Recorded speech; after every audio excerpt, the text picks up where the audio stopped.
Hello दोस्तों, आज हम इस वीडियो में एक ऐसी महान शख्सियत के बारे में बात करेंगे जिन्होंने अपनी मेहनत और टैलेंट के दम पर फिल्मी जगत में अपनी एक अलग पहचान बनाई। जी हाँ, हम बात कर रहे हैं कादर खान साहब की। जो अरे ये तो कादर खान है। नमस्ते जी। हाँ, ये मेरी तस्वीर नहीं है, कोई कादर खान है उसकी तस्वीर है। तो फिर कादर भाई गाड़ी में अच्छे एक्टर के साथ साथ स्टोरी राइटर और डायलॉग राइटर भी थे, जिन्होंने अपनी एक्टिंग और कॉमेडी से हमें खूब एंटरटेन किया है। अरे ये कौन घुसे मार मार के दरवाजा तोड़ रहा भाई है? अरे वो दरवाजा मजबूत नहीं है, शमशान की जली हुई लकड़ी का है। लेकिन सबने इनकी सक्सेस तो देखी है, पर उसके पीछे का स्ट्रगल नहीं देखा है। इन्होंने इतनी गरीबी भरे दिन देखे हैं कि इन्हें भीख भी मांगनी पड़ी है और हफ्ते में 3 दिन ही खाना मिलता था, बाकी दिन भूखा ही सोना पड़ता था। ऐसी दुख भरी जिंदगी जी है जो किसी भी आम इंसान को तोड़ कर रख दे, पर इन्होंने अपनी मेहनत से अपनी पूरी जिंदगी को बदल दिया। तो आपसे रिक्वेस्ट है कि वीडियो को एंड तक देखें ताकि आप इनकी जिंदगी से कुछ सीख सके। तो चलिए वीडियो को शुरू करते हैं। वक्त की कदर करना सीखो। जो इंसान वक्त की कदर नहीं करता, वक्त उसकी कदर नहीं करता। नाकदर इंसान के बाद जब भी वक्त आता है, बुरा वक्त बनकर आता है। याद रखना मेरी इस बात को। कादर खान का जन्म 22 अक्टूबर 1937 को अफगानिस्तान के काबुल में हुआ था। इनके पिता का नाम था अब्दुल रहमान खान और मां का नाम था इकबाल बेगम। कादर खान से पहले इनके 3 और बेटे हुए, लेकिन जब भी वो 8 साल के होते तो किसी न किसी बीमारी के चलते उनकी मौत हो जाती। मुझसे पहले 3 मेरे भाई हुए। वो 8-8 साल की एज को पहुंचते थे और फौत हो जाते थे, मर जाया करते थे सर। और ऐसा 3 बार हो चुका था। इसलिए जब कादर खान का जन्म हुआ तब इनकी मां डर गई थी कि अफगान की हवा में कुछ तो ऐसा है जो इनके बच्चे जी नहीं पा रहे हैं। और तब उन्होंने छोटे से कादर खान को लेकर अफगानिस्तान से इंडिया आने का फैसला किया, लेकिन इनकी आर्थिक स्थिति इतनी खराब थी कि इन्हें मुंबई की स्लम बस्ती कमाटीपुरा में रहना पड़ा, जहां का माहौल बेहद खराब था, जहां उस टाइम गलत से गलत काम होता था। जो हिंदुस्तान का सबसे गंदा इलाका, स्लम, डर्टीएस्ट स्लम, ब्रॉदल हाउसेस थे, प्रोस्टिट्यूशन था, शराब बिकती थी, जुआ होता था और मर्डर होते थे सुबह शाम, और वहाँ मैं रहने लगा। जब आर्थिक स्थिति ठीक ना हो, ऊपर से नई जगह पर रहने में कितनी परेशानियों का सामना करना पड़ता है, ये तो आप सोच ही सकते हो।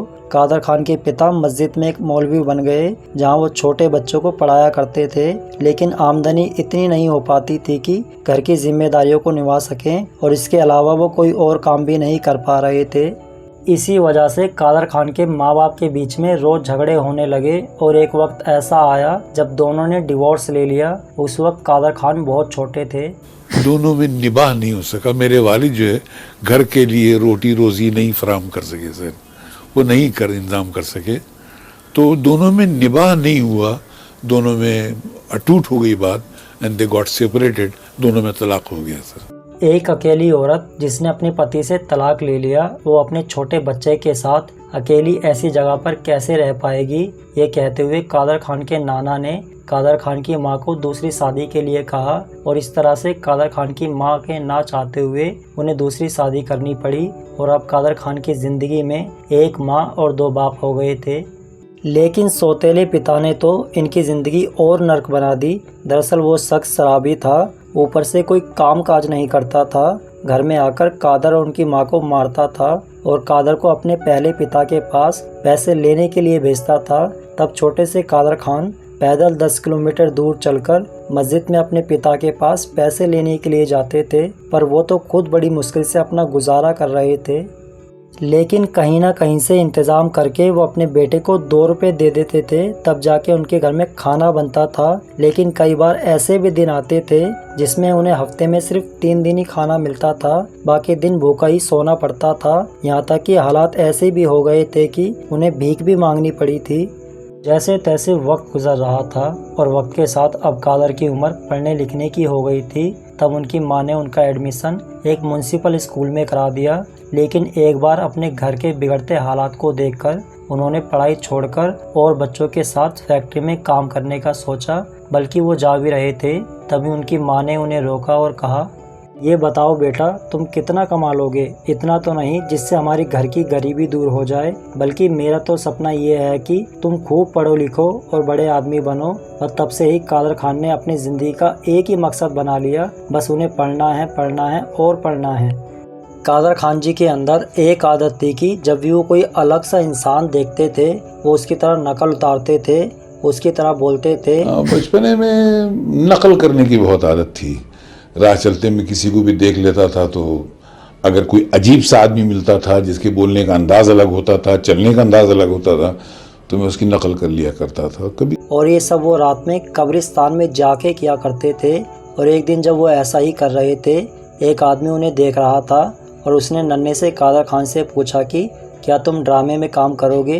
कादर खान ने कहा, ड्रामा क्या होता है? उस आदमी ने कहा, जो तुम अभी कर रहे थे बस वही होता है। दरअसल वो आदमी थे मशहूर स्टेज आर्टिस्ट अशरफ खान, और उस वक्त उन्हें रोमियो जूलियट का एक प्ले करना था और उसमें उन्हें 8-9 साल का बच्चा चाहिए था। कादर खान ने वो प्ले किया और इतनी बढ़िया एक्टिंग की कि वहाँ सभी लोग खड़े होकर तालियां मारने लगे।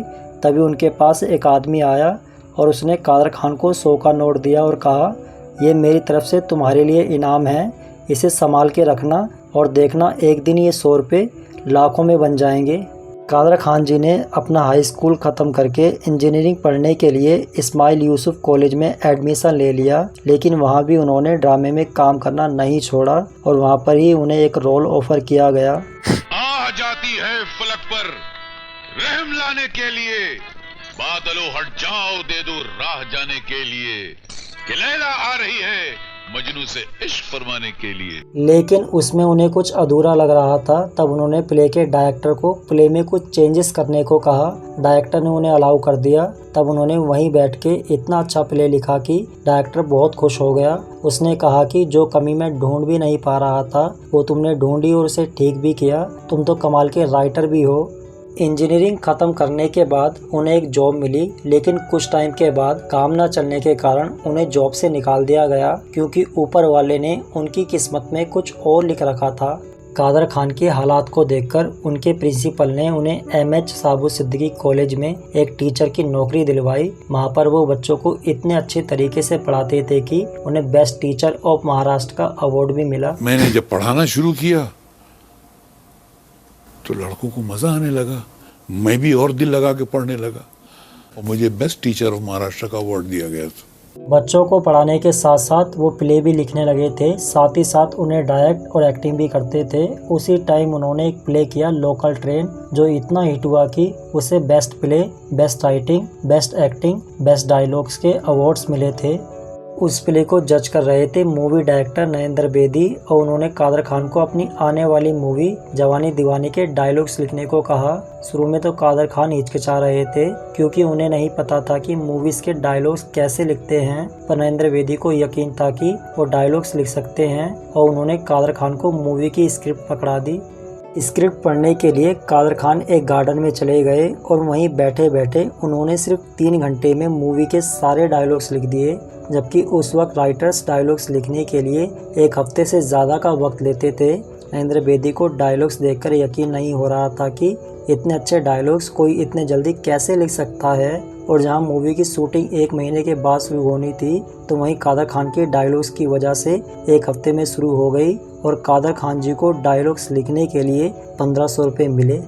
कादर खान जी का लिखने का तरीका और डायलॉग्स हर किसी को पसंद आने लगे और जवानी दीवानी के बाद उनका नाम इंडस्ट्री में फैल गया। डायरेक्टर और प्रोड्यूसर उनकी डिमांड करने लगे। इसके बाद खेल खेल मूवी के डायलॉग्स लिखने के लिए उनके पास ऑफर आया और फीस के तौर पर मिले उन्हें 20,000 रुपये। इतने सारे पैसों को देखकर कादर खान हैरान हो गए, क्योंकि उस वक्त उनके लिए बहुत बड़ी रकम थी। कादर खान का एक प्ले ताश के पत्ते इतना फेमस हुआ कि उसे देखने के लिए दिलीप कुमार ने अपनी इच्छा जाहिर की, लेकिन कादर खान ने उनके सामने 2 शर्तें रखी। पहली शर्त, आपको प्ले शुरू होने से पहले आना होगा, और दूसरी शर्त, आपको लास्ट तक प्ले देखना होगा। दिलीप साहब ने उनकी दोनों शर्तों को माना और प्ले देखने के बाद वो कादर खान की एक्टिंग से इतने इम्प्रेस हुए कि उन्होंने वहीं अपनी आने वाली 2 फिल्में सकीना और बैराग में उन्हें साइन कर लिया। लेकिन इनका डेब्यू 1973 में आई दाग मूवी से हुआ, जिसमें उन्होंने एक वकील की शानदार भूमिका निभाई थी। कादर खान उस वक्त बहुत सी मूवीज़ के लिए लिख रहे थे और काफ़ी कम वक्त में बहुत पॉपुलर हो गए थे। और जब इस बारे में उस समय के फेमस डायरेक्टर मनमोहन देसाई को पता चला तो उन्होंने कादर खान को अपने घर बुलाया और कहा कि मैं चाहता हूं कि तुम मेरी फिल्म रोटी का क्लाइमैक्स लिखो। अगर मुझे पसंद आया तो मैं तुम्हें सर पे बैठा लूँगा, लेकिन अगर मुझे पसंद नहीं आया तो मैं तुम्हारे सामने स्क्रिप्ट फाड़ दूँगा। कादर साहब को ये बात बुरी तो लगी, लेकिन उन्होंने इसे चैलेंज की तरह लिया और पूरी रात बैठकर सीन को लिखा और सुबह मनमोहन देसाई के पास गए। उन्हें लगा कि शायद कादर खान लिख नहीं पाए हैं, लेकिन जब उन्होंने स्क्रिप्ट को देखा तो शॉक हो गए और कादर खान से इतने इम्प्रेस हुए कि तोहफे के तौर पर एक कलर टीवी और गोल्ड का ब्रेसलेट देते हुए कहा कि अब ये बताओ कि तुम्हारी फीस कितनी है। कादर खान ने कहा कि मुझे पिछली मूवी में 25,000 मिले थे। तब मनमोहन देसाई ने उन्हें रोकते हुए कहा कि क्या मनमोहन देसाई के राइटर की फीस सिर्फ 25,000 रुपये? नहीं, उन्होंने उन्हें 1,21,000 रुपये दिए। इस तरह से उनकी फीस 1000 से लाख पे पहुंच गई। कादर खान की जिंदगी अब धीरे धीरे पटरी पर आ रही थी और उन्होंने शादी कर ली अजरा खान से, जिनसे उन्हें 3 बेटे हुए। बड़े बेटे कुदूस खान, सरफराज खान और शाहनवाज खान। सरफराज खान तो बॉलीवुड की कुछ फिल्मों में काम भी कर चुके हैं। कादर खान इसके बाद कई सारी मूवीज में स्क्रीन प्ले और डायलॉग्स लिखने लगे और इंसान को दिल दे, जिस्म दे, दिमाग दे, लेकिन ये कमबख्त पेट मत दे। उसे पेट देता तो उसे भूख मत दे। उसे भूख देता तो 2 वक्त की रोटी का इंतजाम करके भेज, वरना तुझे इंसान को पैदा करने का कोई हक नहीं है। साथ ही मूवीज में विलन के रोल भी करने लगे और लोगों को उनका काम भी पसंद आ रहा था, लेकिन उनके बच्चों को ये सब ठीक नहीं लग रहा था।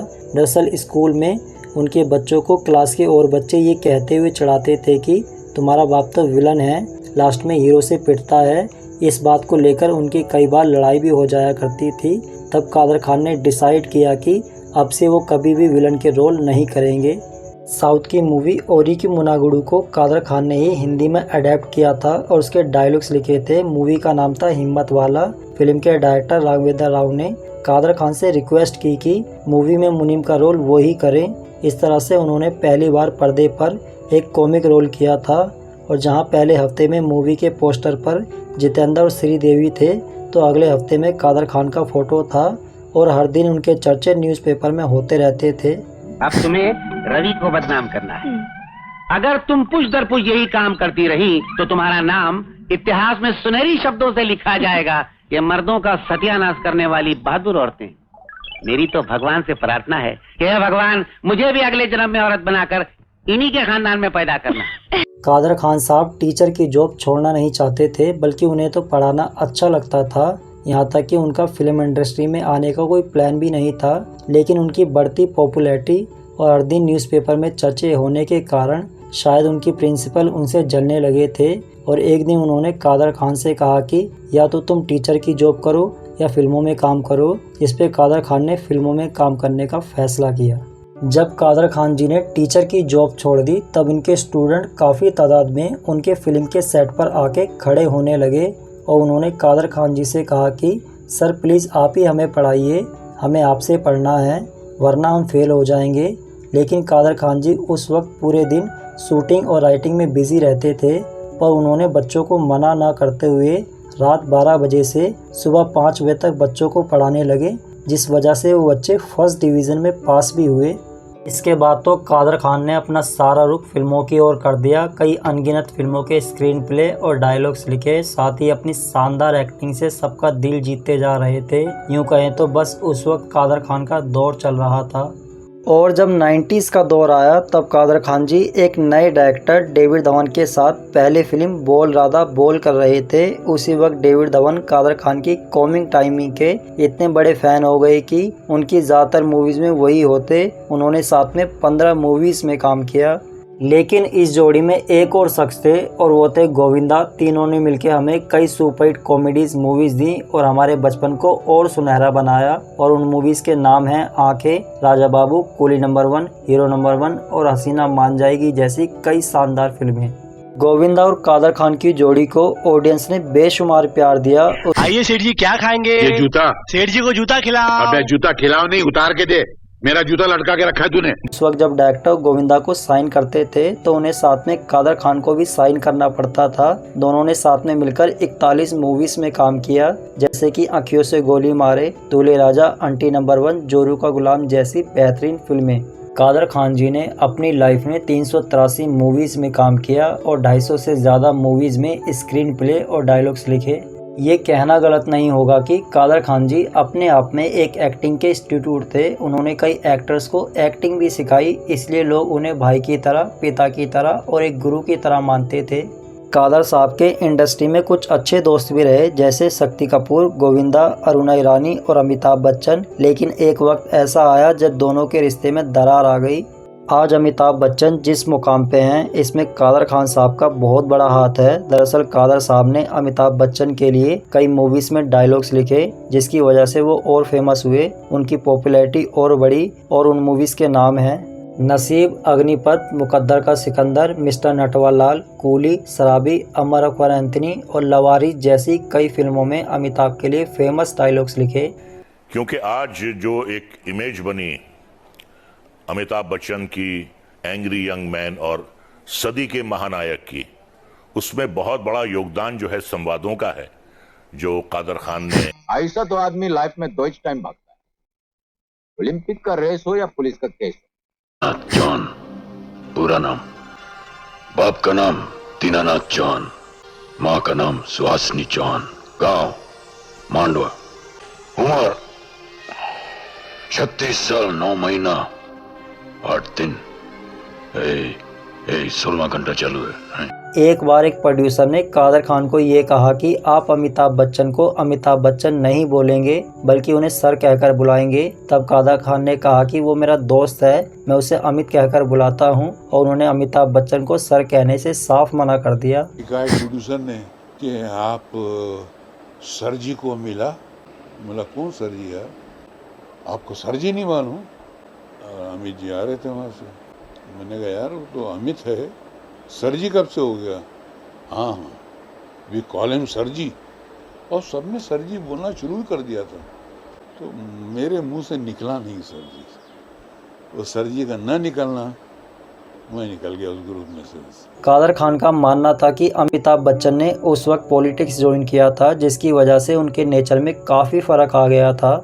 गंगा जमुना सरस्वती मूवी कादर साहब लिख रहे थे, लेकिन उन्होंने इसे बीच में ही छोड़ दिया। और अमिताभ बच्चन की हिट मूवी खुदा गवाह में भी कादर साहब होने वाले थे, पर उन्होंने उस फिल्म को भी छोड़ दिया।